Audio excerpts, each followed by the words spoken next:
You're tuned in to the Faithful Fanatic Podcast, part of the Pigskin Podcast Network, sponsored by DraftKings. We're getting ready to go, locked and loaded. Week 5 is looming, and let's talk about our DraftKings deal of the week. Our DraftKings deal of the week. Using promo code TPPN, you can unlock all sorts of exclusive first-time sign-up incentives through DraftKings, the official sports betting partner of the NFL. Just a $1 bet. A $1 bet will get you $100 in free play as long as either team that's playing that you bet on score. The last time the NFL had a 0-0 tie was 1943. So this is an absolute no-brainer. Use promo code TPPN at sign-up. And whatever game you bet on, as long as either NFL team scores, you get $100 in free play. If you're like me and like Shu out here in California where we don't have access to the DraftKings Sportsbook, DraftKings won't leave you hanging. They give every single new person that's registered an opportunity to win millions in cash prizes each and every week. Head over to DraftKings.com and sign up using promo code TPPN today. $1 bet, as long as a team scores, $100 in free play. That is the promo going on this week at DraftKings, the official sports betting partner of the NFL. Must be 21 years or older, New Jersey, Indiana, or Pennsylvania only. New customers only. Minimum $5 deposit and $1 wager required. One per customer. Restrictions apply. See DraftKings.com/sportsbook for details. And if you have a gambling problem, call 1-800-GAMBLER. That's the DraftKings promo. Shu, let's get this started right now. The 49ers just had a rough game against the Seahawks. That's probably the lightest way to put it. My expectations in regards to the team have certainly shifted since this game took place, since the 49ers took their loss. Let's start with you, because I know you have a lot to say as well. What are your thoughts, your reflection thoughts from this game? Well, it's number one, the 49ers defense isn't as good as we thought it was. Number two, I think Kyle has created a little bit of a nightmare for himself with this quarterback situation. You know, Jimmy gets hurt. Nobody noticed it. But I talked to a couple of people. I said, I did see him limping in the second quarter on the sideline. Comes out at halftime, all of a sudden, Trey's the starter, and he looked like a deer in headlights. The game speed during the regular season so much different as opposed to when he played in the preseason. You could just tell he wasn't ready. You know, so then you got to ask, is the wristband or the cheat code on their forearms the same? And Kyle went on to say, yeah, we prepare our starting quarterback and we expect our backup to be able to come in and do the same thing. Then the next day he says, well, Trey, you know, we can't give him the full offense basically. You know, so it's going to be a little tough. So he's creating a nightmare for himself at the quarterback position, number one. And everybody said as soon as Jimmy got hurt, the Jimmy Garoppolo era is over.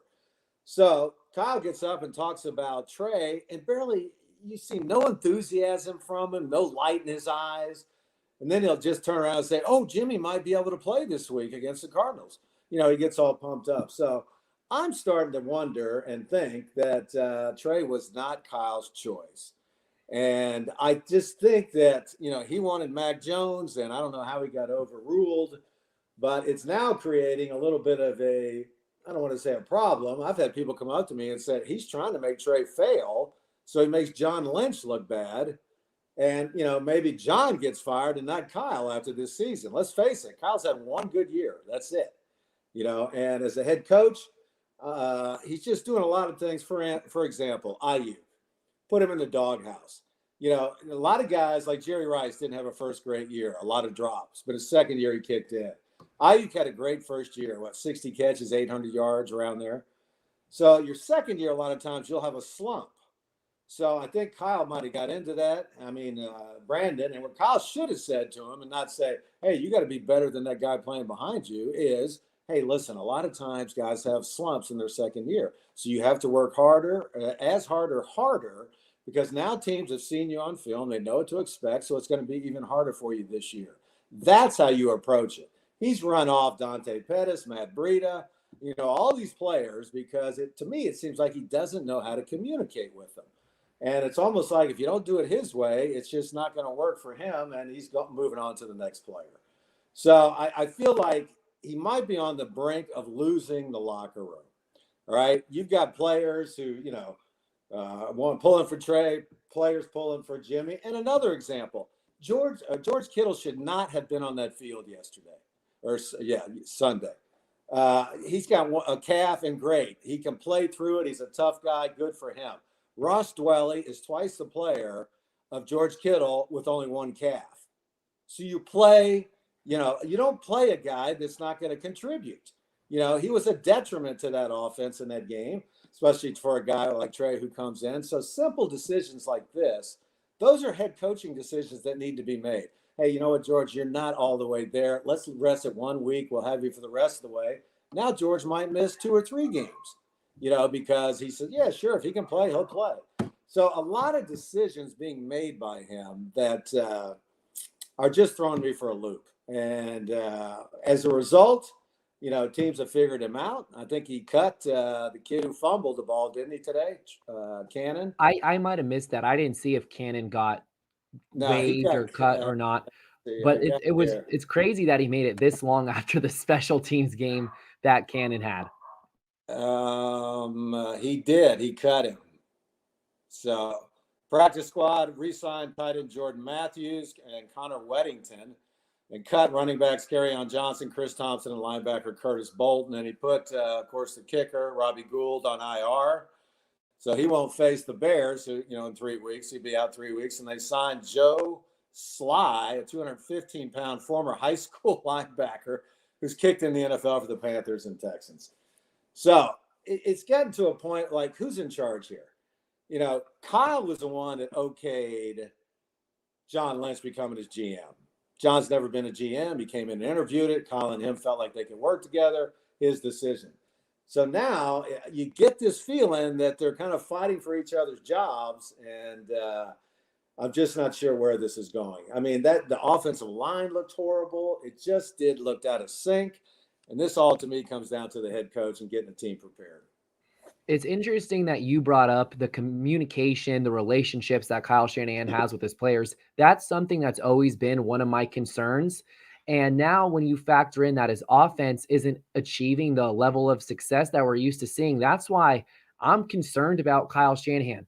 Like you've touched on already, he does not speak with much enthusiasm in regards to his quarterbacks, to a lot of his players. And it's concerning to me. He's kind of like the dad that, some kids grow up with the father that they can just never impress. They never do anything that gets the words, I'm proud of you, out of their father's mouth. That's Kyle Shanahan to me. Like, you have to go above and beyond to get any sort of praise from him and for it to at least seem genuine. And that worries me about Kyle Shanahan. How are his relationships with his players? Everybody in his defense does speak highly of him, especially the offensive coaches that supposedly convinced him to not sign Tom Brady because Brady's only marginally better than Jimmy Garoppolo. So I have a lot of concerns with Kyle Shanahan, especially right now because his offense is underperforming. I worry about him and how he is going to play his part in developing Trey Lance. His career as a head coach of the 49ers is directly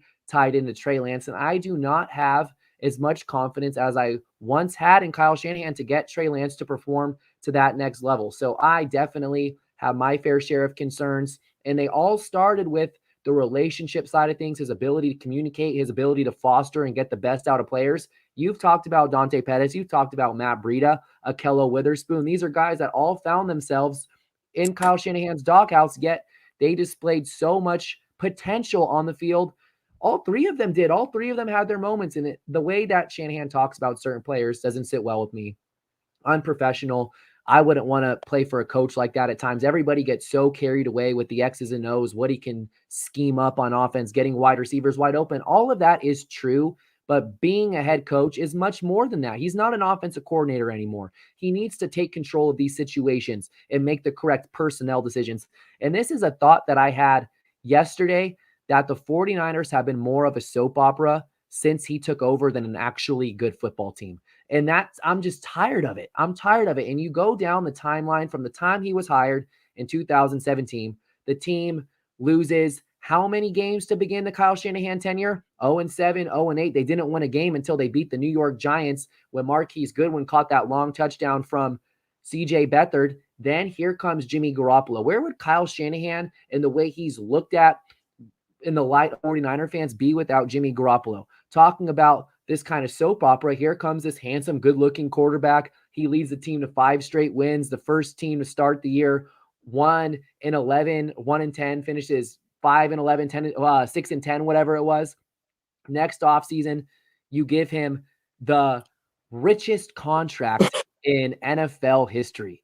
You give Jimmy Garoppolo the richest contract in NFL history. Then he goes and tears his ACL. You give Jerick McKinnon crazy running back money. He tears his ACL. Then 2019, you have the storybook Super Bowl run. The pandemic hits, and you have a down year last year. Then you go back and forth between who you're drafting. The speculations, either Mac Jones or it's Trey Lance. You don't sign Tom Brady. There has been so many off-the-field storylines during this Kyle Shanahan era, and I'm just sick of it. The quarterback situation right now is nauseating. You have Jimmy Garoppolo after the game almost in tears talking about how bad his calf was hurting and how frustrated he is that he's constantly missing time. His eyes were tearing up, getting watery, and then here comes Kyle Shanahan the next day saying, oh yeah, Jimmy Garoppolo has a calf contusion and he might be able to start on Sunday. The emotional wear and tear of what's going on with Kyle Shanahan's team under Kyle Shanahan's roof. It's frustrating. I'm over it to an extent. I'm having second thoughts if this is really who I want to see the 49ers committed to long-term. Granted, if the 49ers did anything crazy and they cut him, he'd get picked up like that. I really do feel that way, that any team would just sign Kyle Shanahan instantly. But we're not there yet. These conversations need a – I even think as a head coach that teams would jump on him right away. I'm just tired. Why are players always getting hurt under your watch, Kyle Shanahan? Why do you have a losing record? Why is it that Jimmy Garoppolo needs to be on the field for you to have any sort of success? And obviously the answer to that is because you have a NFL caliber quarterback. And we'll see what happens with Trey Lance. I personally want to see Trey Lance. The worst case scenario for me going into this year was Jimmy Garoppolo missing time, Trey Lance playing, then you pulling Trey Lance. Very similarly to what happened with Tua Tagovailoa and Ryan Fitzpatrick last year with the Dolphins. I want to avoid that at all costs. But I'm not thrilled with the state of the 49ers. It's an exciting time because of Trey Lance, but at the same time, it's a nerve-wracking. It's unsettling what's going on around the team. Well, you know, as a head coach at the pro level, you have to earn the locker room's respect. Now, these are all Kyle and John Lynch's players now. You had to take earlier in the week about his draft choices being abysmal, you know. All these players with the torn ACLs, Kinlaw had, you know, Ayuk last year, yeah, but there's just some poor choices there. Now, that's not all on Kyle, but you got to earn respect. In college, you have to respect your head coach because they sign you to a scholarship. In the pros, you got to earn it. I mean, Urban Meyer is a good example. We were talking before the show. That guy's not going to make it through the season. He's lost that locker room. They all think he's a joke. He doesn't even fly back with them Thursday night after their loss in Cincinnati. He stays up in the bar and gets a lap dance. So it's a joke, you know. So Kyle's not in that situation, but I'm not sure. I think he's caused a little rift, and you talked about, you know, the way he communicates, and you and I have talked about this. I think he had that same problem with his dad, Mike Shanahan. You know, he had to do everything he could to get his dad's attention or get, you know, an okay from him. Maybe that's where that comes from. But I think the way he's handled a lot of his situations is kind of a thing that will create tension in a locker room. So, and then, you know, the offensive line all of a sudden, just, you know, Alex Mack had his worst game as a pro, maybe. Brunskill. Yeah, and so it's just, you know, here's a team that, you know, looked really good, but it just seems to falling apart at the seams. And that's got to go back to the top and your head coach, you know. And Trey Lance, for instance, he needs to just get him ready to play this week. Don't even think about Jimmy. If Jimmy's ready to play, Jimmy knows what he has to do, and he can pick it up and go from there. But Trey has got to be, you know, almost doubled up on every rep and every play they want to run to get him ready. You could tell he was not ready in that game. You know, and the first couple of calls were a joke, you know. And with Trey in there, they're not going to load up the box like they do with Jimmy. You know, they've got to contain Trey Lance, so that's going to help the run game and a lot of different things in the offense so they can get it going again. So I think I don't want to say the Jimmy Garoppolo era is over. And I think Jimmy knew as soon as he got hurt, that might be the case and maybe why he had tears in his eyes, you know. So good call. It remains to be seen, and I think we all knew that eventually this was going to happen. Jimmy showed some, pretty good movement in the pocket, as did Trey Lance. Trey's He got did. great presence in the pocket, but because it's so fast for him right now and he's not used to it, he's seeing things, but seeing them too late. And because he has such a strong arm, he's throwing it in there 200 miles an hour instead of 100.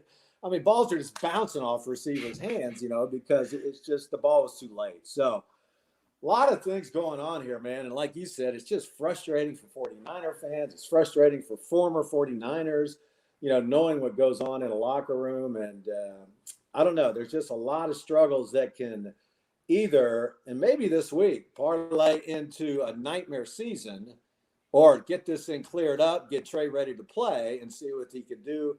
Because the more Trey plays, the better he's going to get. He's a great athlete, but he's not a great quarterback in the NFL right now. And there's a huge difference, so he's got to get him ready. Jimmy, a calf, like with Kittle, that calf is going to go on the rest of the year, unless he takes some time off. So Jimmy will be the same way. I think I would just let him rest. Cardinals are the best team in the NFC right now. The only team still undefeated. Only team undefeated, yep. Shocked when they beat the Rams like they did. So a lot going on, and it's got to all be contained by the head coach. That's what we're going to find out this week. It just seems like something is so off with the team. There's something fishy going on. I can't pinpoint it. And that's what's so frustrating. Like, you look around the team, where the blame should go to. It's tough to pinpoint. Obviously, Jimmy Garoppolo has his fair share of the blame and his slow starts. We saw slow starts against the Eagles, slow start against the Packers. The slow start against the Packers was definitely costly. And I didn't think he performed that poorly against the Seahawks. I went back and watched the game last night. I was fairly pleased with how Garoppolo played the game. It was very unfortunate that the defense went 5 drives without giving Seattle a first down. The defense looked really good. And what's been most difficult for me is trying to shift my expectations, my outlook on the season, because going into the year, the 49ers had top 5 Super Bowl odds from Las Vegas. And if you look at the depth on the roster and the talent that they had, 1 through 53, I would feel confident putting their roster up when healthy, as we always say when we talk about the 49ers when healthy, up against any other team in the league. And I thought that we'd be seeing this team play deep into January, potentially even February. They were just in the Super Bowl 20 months ago. And now just kind of reframing my mindset, knowing that that's not realistic. It does not seem realistic. The Raheem Mostert injury kills you. The Jason Verrett injury kills you. As great as D Ford and Nick Bosa are playing, there's still just something not clicking with this entire team. And of course they can kick it in a gear, but right now I think the 7 seed, maybe the 6 seed is still somewhat realistic. As long as you finish the year above 500, even 9-7 will get you in the playoffs with that extra seed. We saw the Bears go 8-8 last year, get into the playoffs. And it's funny. It's a joke almost that now some of these NFL games, the playoff games, are being showed on Nickelodeon, the children's station, just to get kids more engaged with football. And they have their little slime effects and all the different Nickelodeon characters. So I went from thinking I'd be happy to see this team go play deep into January to now just get me a Nickelodeon playoff game and I'll be content with that. It's pretty sad to think that I'll be okay. And I'm trying to be okay with the 49ers just getting the 7 seed and playing on Nickelodeon. It's pretty pathetic. I had higher expectations for the season, but the reality is that it's about the long run now with Trey Lance. And once he gets his start, I don't want to see the team go back to Jimmy Garoppolo. At that point, it's just better to rip off the Band-Aid, move forward with Trey Lance. Garoppolo is going to free up $25 million when you cut him this offseason. Maybe he's gone before that, and you use that money to surround Trey Lance with premier talent, re-sign guys like Deebo Samuel, Nick Bosa. There's a lot going on right now. It's tough to digest and dissect it all. Well, I think too, when players stop listening to their head coach, little fundamental things start happening. D Ford was lined up in the neutral zone again. Yeah. He cost Kansas City a trip to the Super Bowl with that. I was shocked when they signed him because that is like the most basic fundamental, in football. Cannon dropping that ball, it should have just stayed on the ground, got back up, fumbled again.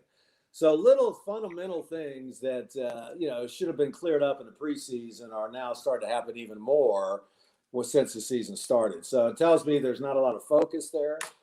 Maybe they stopped listening to, I'm not sure, all the coaching staff, but Trey not Trey, Kyle's a guy that, and you've been around him. I've only been around him in a couple of alumni events, but you could see where he's very standoffish, almost by nature. I'm assuming when he gets home with his family, he's fun to be around and listening to music. But man, his MO around the football team is, I don't know. He just is very standoffish. And, Bill Walsh was that way. His first year, Bill was like an assistant coach. It was his first year as a head coach in the NFL. He was having fun with players and everything. But once he got the GM job also, he shut it down. He treated everybody exactly the same because he had to deal with their contracts now.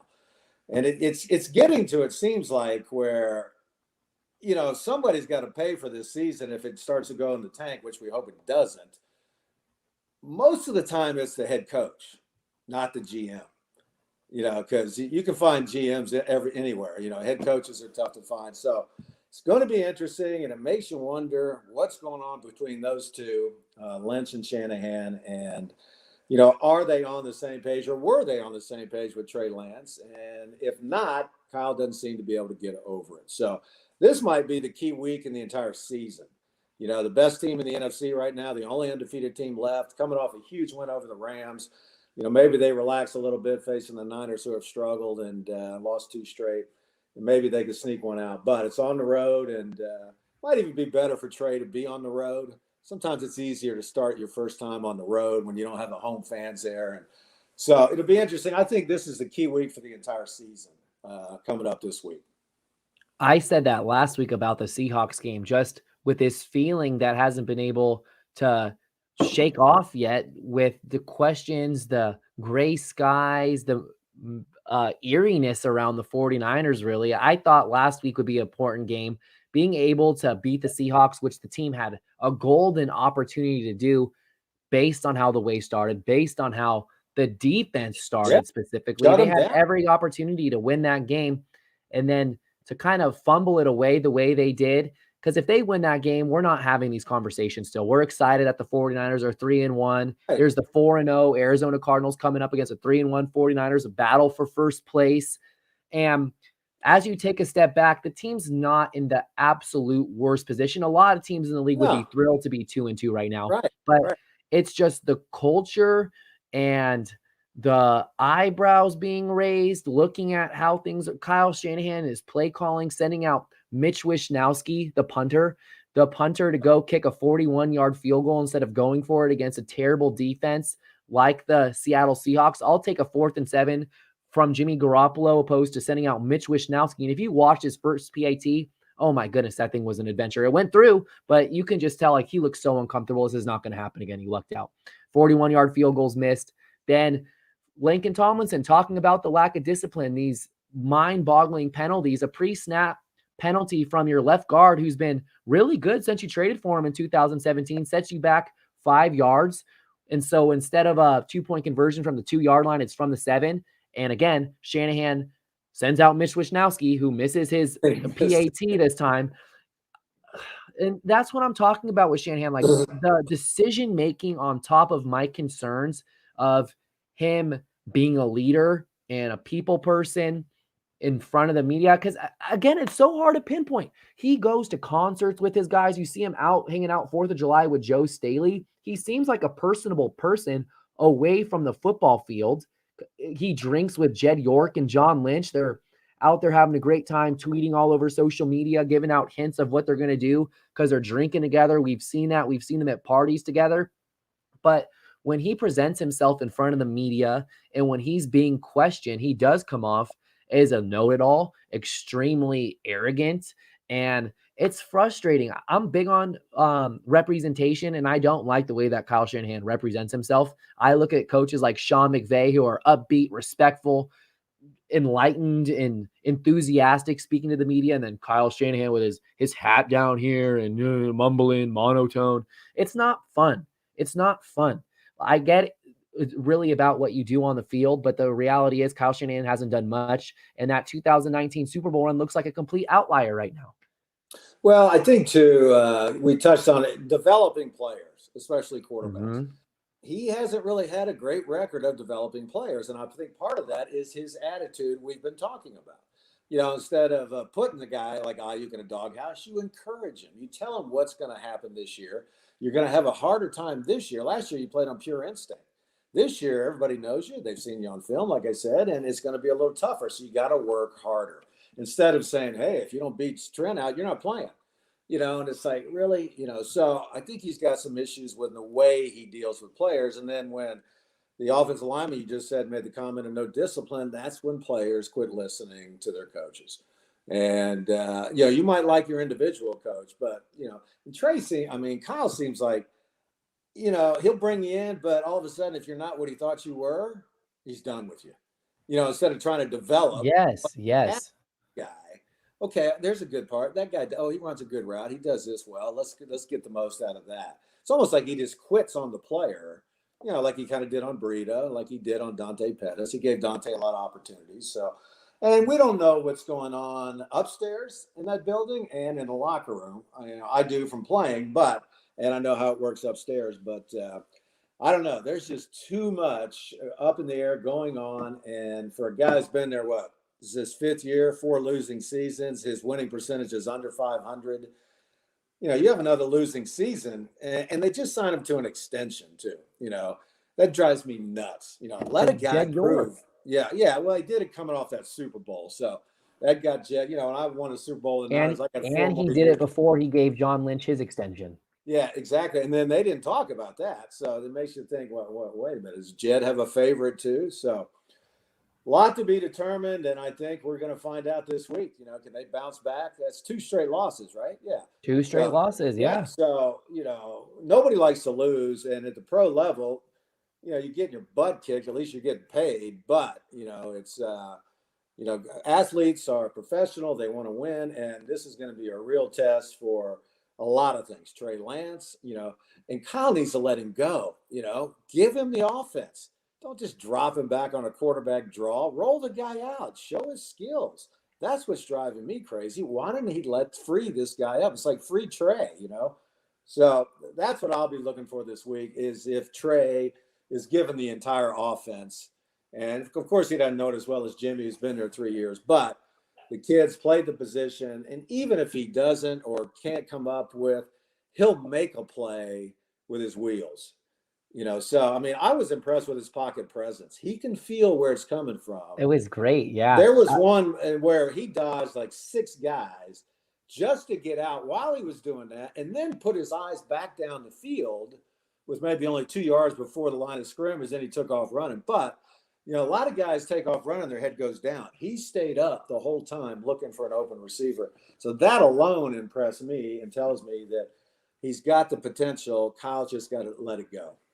That was one of the things that stood out for me because from my seats at Levi Stadium, you're not able to see the subtle movements in the pocket and what it looks like up close and personal. Rewatching the game, I was blown away by how his natural movements look. He just looks so fluid, so smooth in the way he's able to duck and dodge the pass rush. It just looks special. It looks special. It looks unique. It looks like something not a lot of guys in the NFL can do. We see more of it with quarterbacks like Kyler Murray, Lamar Jackson, Patrick Mahomes has it in them. And that's Russell the type Wilson. Of quarterback what about Russell Wilson spinning out of that sack from Dante Johnson and then throwing that ball to the end zone, a dart right away for a touchdown. And it was funny, Joe Staley just talking about how he's seen that movie so many times, and he's so correct. I've seen Russell Wilson escape sacks from so many different 49er defenders over the years and then just throw these crazy balls. And while we're talking about Kyle Shanahan, he's kind of been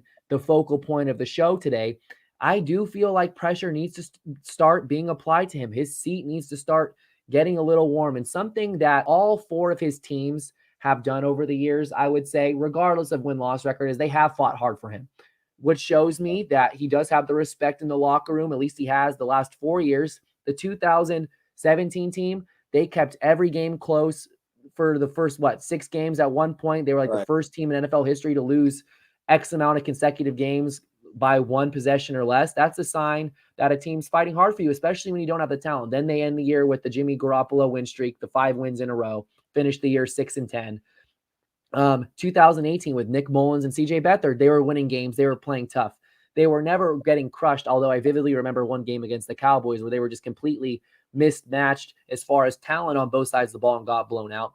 2019, you made it to the Super Bowl. You lose Garoppolo for a lot of last season. The defense was playing great. Maybe that was because of Robert Saleh. So I'm very interested to see if the losses start piling up this year. How is the team going to fight? What's the effort going to look like on the field with Kyle Shanahan? And talking about the pressure being applied, there's one specific name that really interests me, and this is all tied into Trey Lance. It's not going to happen. It's way too soon.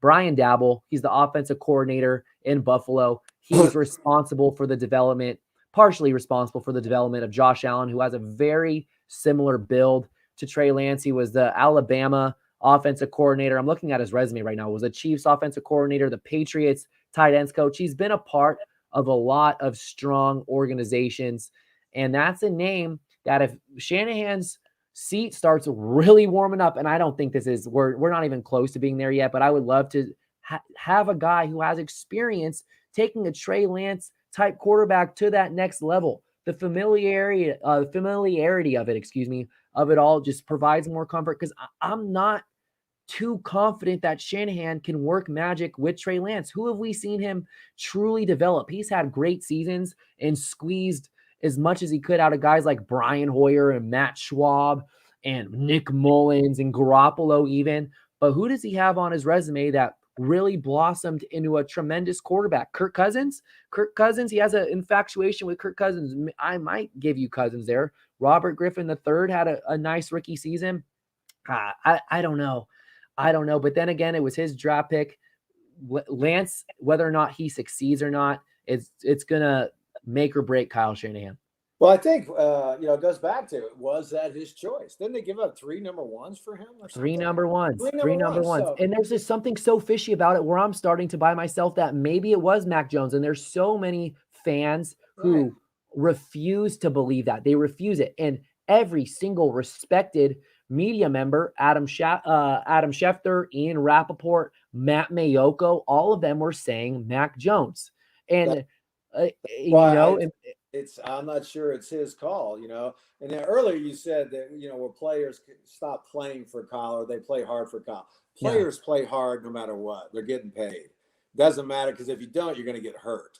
So there's always a little misnomer there. Number two, Bill Walsh called his own plays, but it got to where being a head coach, a general manager, and your own offensive coordinator became too much for him. So he brought Sam White in, turned it over to Sam a little bit.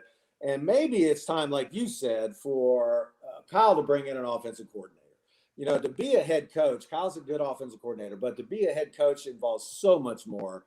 And you can't just say, okay, you take care of the defense, I'll take care of the offense. You got to be on top of everything, entire game, make decisions, like you said, with having the punter as your kicker.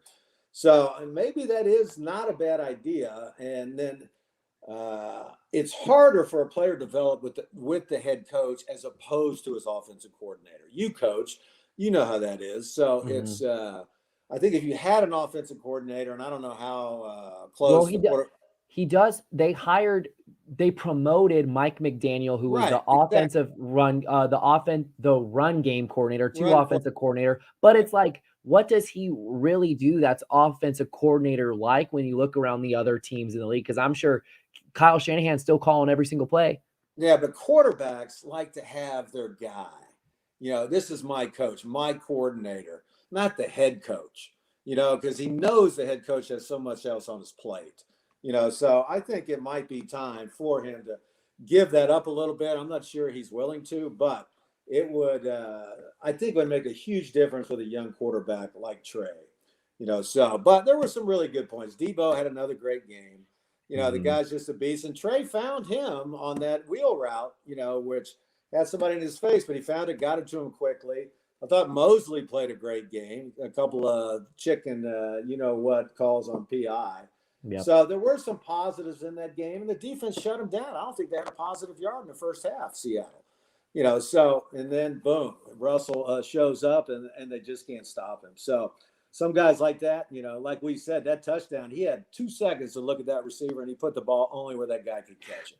I was like, I was like going insane. It's like, but Trey is capable of that. And you talked about his movement. He's 6'4", 230, right? And moving like he is.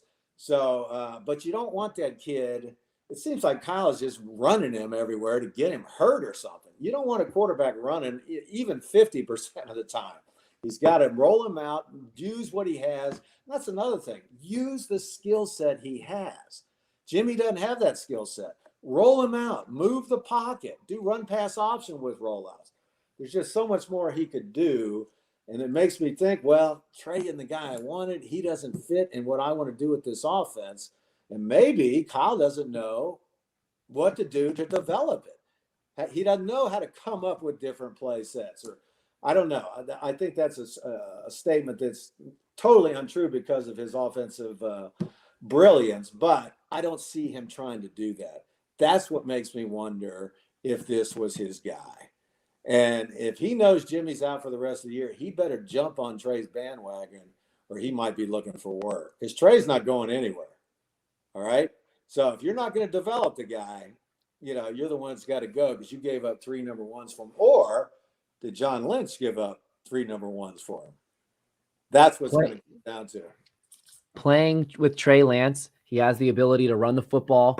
He had 20 fantasy points and more in most standard leagues last week, despite playing only one half. This is a great time to talk about DraftKings and their promotions going on. Deebo Samuel, who you touched on first, and now Trey Lance.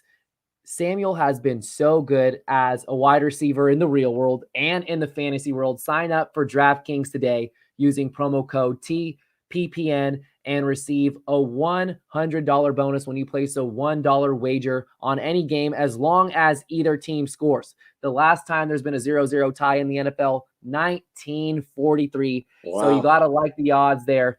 And again, if you don't have access to the DraftKings Sportsbook in your state, they give out opportunities for free to win millions of dollars in cash prizes each and every day for every new customer. Deebo Samuel, lock him into your lineups. He leads the NFL in receiving yards. He leads the NFL in yards after catch. He's on pace for over 100 catches, over 2,000 receiving yards, and 12 touchdowns. Let that sink in.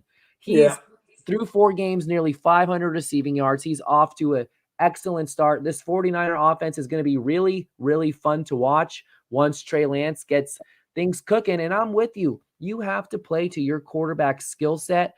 I don't want to see as many designed runs for Trey Lance as we've been seeing. I want to see them move the pocket, roll him out, let him show off his arm. He looks so natural doing that. You need to make the adjustments.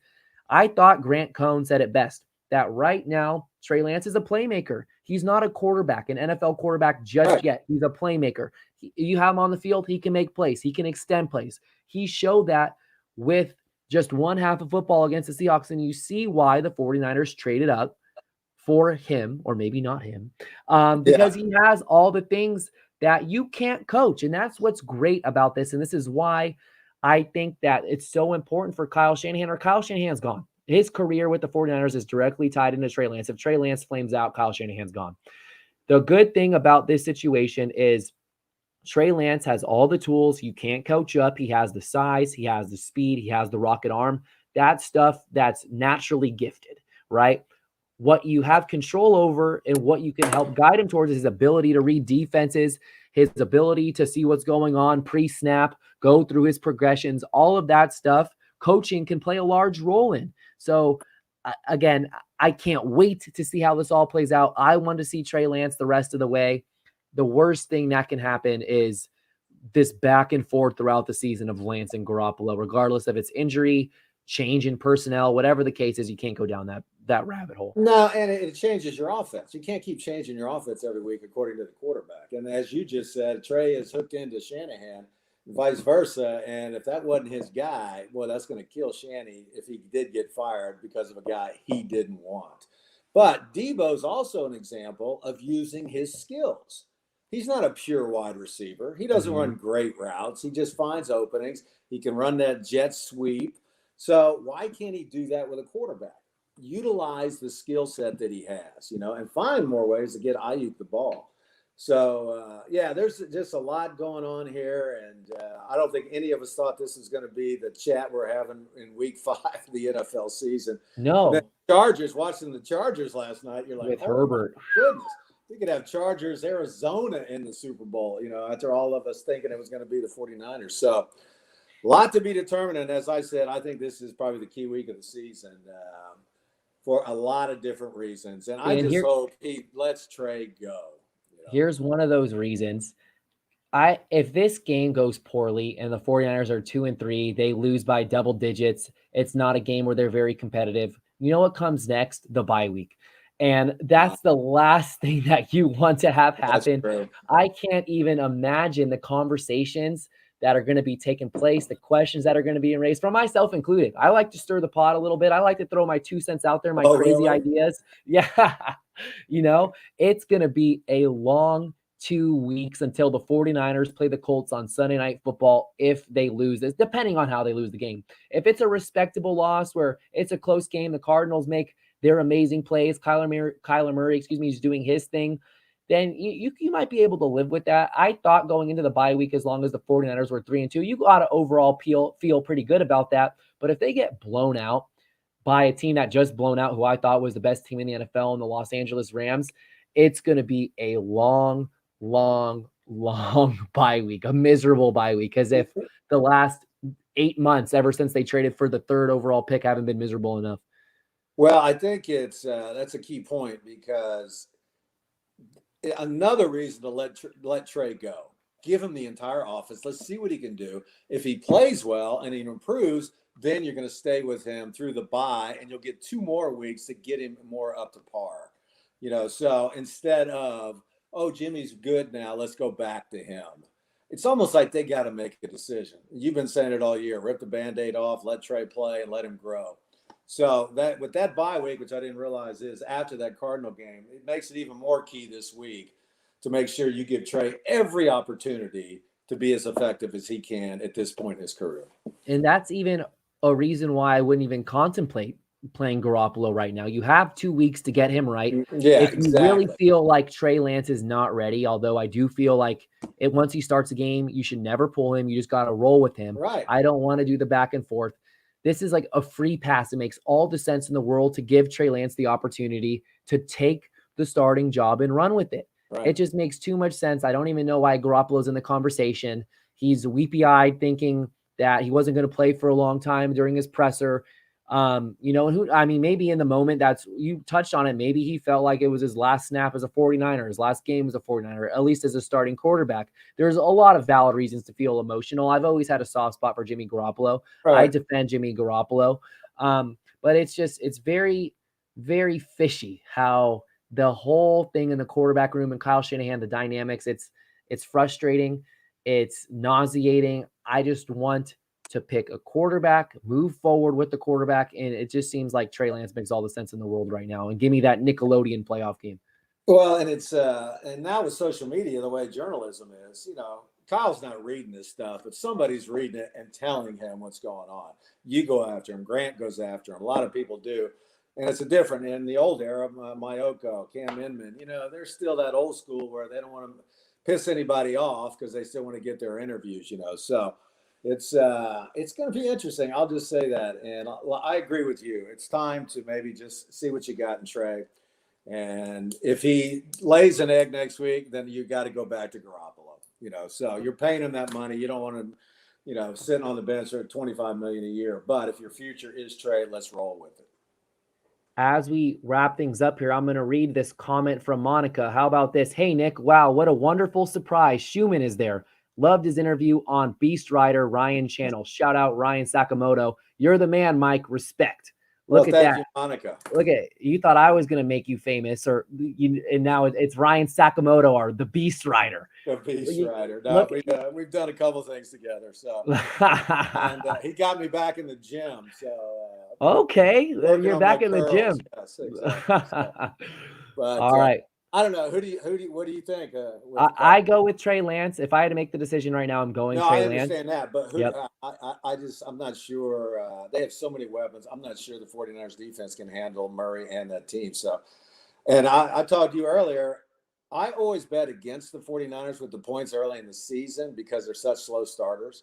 Then about midway, you go back the other way and start picking the Niners. So I've done that all season this week and been effective. So the last line I saw was the 49ers are 5.5-point underdogs. So they're getting 5.5 points on the road in Arizona, a team that just whooped on the Rams.